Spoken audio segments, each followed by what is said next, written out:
Configuring AWS Amplify sign-up flows is a straightforward process that enables you to manage user authentication and authorization for your application.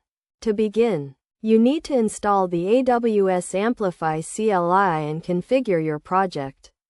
First, you should run the command amplify init to create a new Amplify project. Then, you need to install the authentication package by running the command amplify add auth.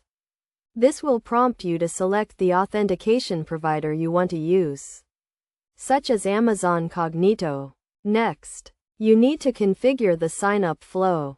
You can do this by running the command amplify update auth.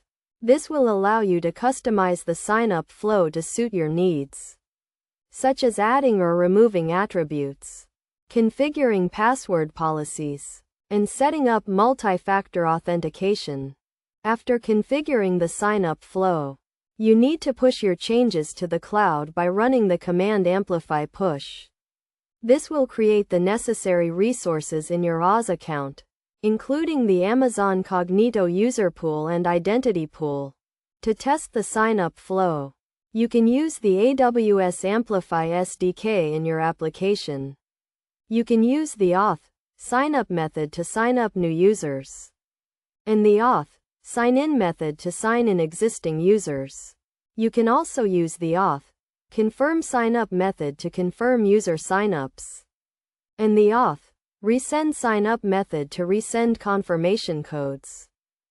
Best practices for configuring AWS Amplify sign-up flows include using a secure password policy, enabling multi-factor authentication, and configuring attribute requirements. You should also ensure that you are handling errors and exceptions properly, and that you are testing your sign-up flow thoroughly to ensure that it is working as expected.